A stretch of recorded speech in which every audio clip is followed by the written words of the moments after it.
Hi everyone, this is your boy Manny Brown, and thank you once again for joining me on this journey. I just want to share something briefly with you today. I managed to have a different understanding, a different perspective to, why certain things used to happen to me, and I just want to share that with you today. Do you sometimes wonder why? Sometimes you're very close to your breakthrough, you're very close to receiving that miracle, or you're very close to, getting that thing that you so needed, but something just happens and that thing just cuts off. Someone has promised to help you. You know deep down that the person wants to help you.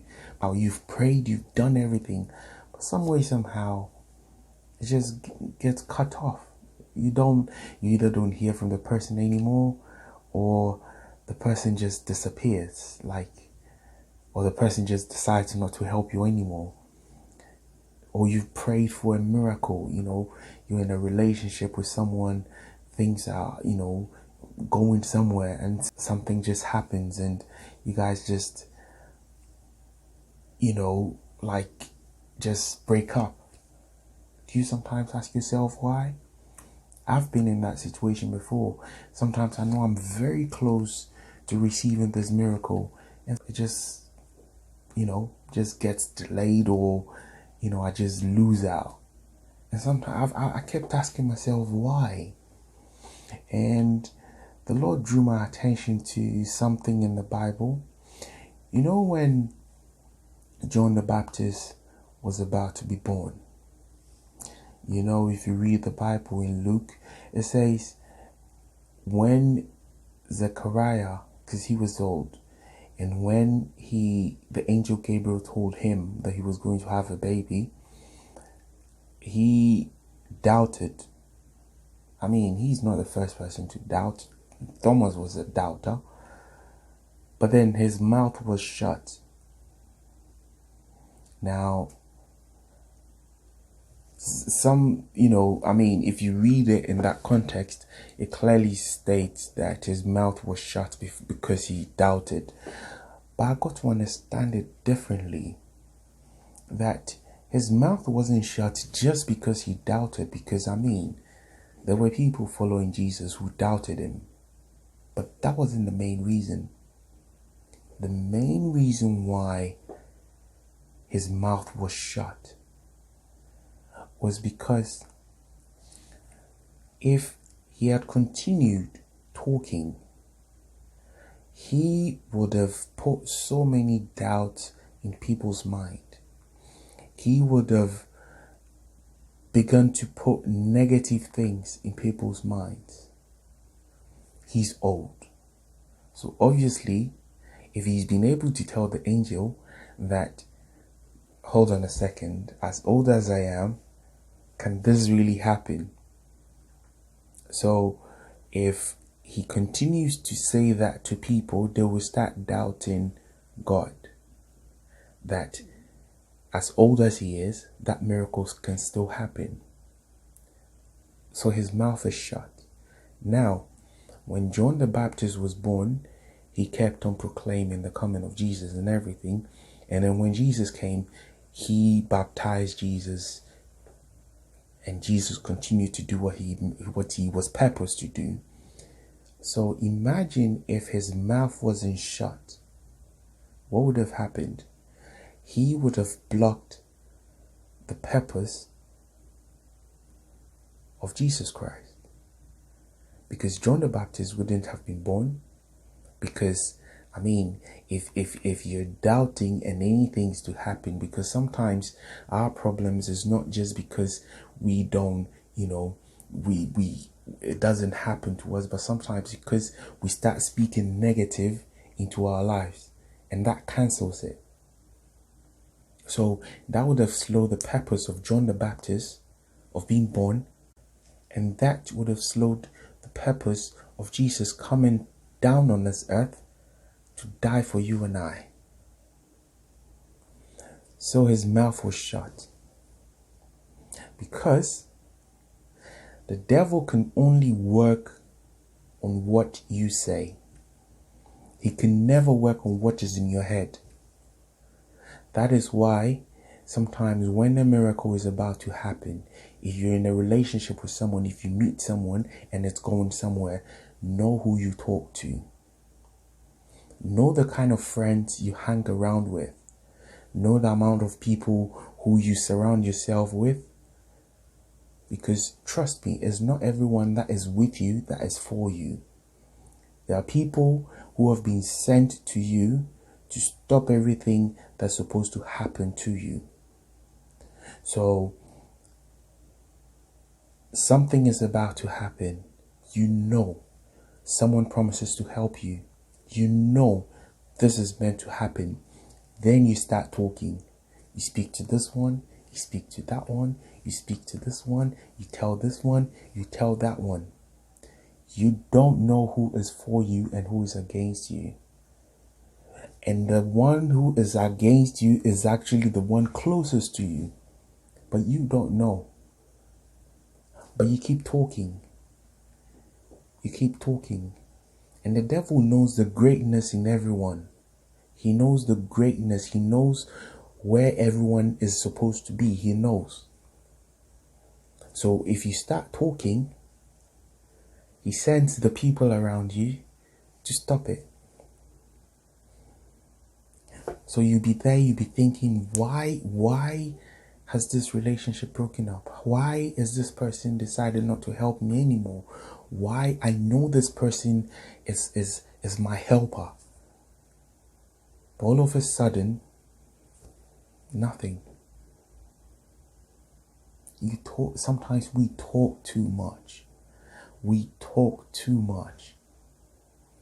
Because what is to come is greater than what we are experiencing today. But if only we can keep quiet for that miracle to happen. We are quick to speak. We're quick to talk. We're quick to tell people what is going on in our lives. I, for one, am that kind of person. If you're close to me and I realize you're not adding any value to my life, I cut you quick. I cut you off. Because the thing is, where we're going, we're growing, we're maturing. And every single day, everyone that comes close to you is supposed to add value to your life. So if they come and they don't add any value to your life, you're supposed to cut them off. If someone is pushing you to do something that you're not ready to do, someone is pushing you, when are you going to get married? Everyone is getting married. Cut them off. If you're not ready, cut them off. Be worried about things that you have control over and leave the rest to God. The only thing you can do is to control your environment, what you are in control of, and leave the rest to God. Don't worry yourself. If you have people who are always pushing you to do something that you're not ready to do, cut them off. I have a cousin, the moment he realizes I'm scrolling through my phone, there he goes again. He's about to cut someone off. And it's true. It's true. I can count the amount of friends I have. I can count them. Because I don't keep people around me who don't add any value to my life. Because the thing is, if you come, as much as I am putting some value into your life, I expect the same thing. You have to add some value. You have to be someone who I'm working with that I can share ideas with.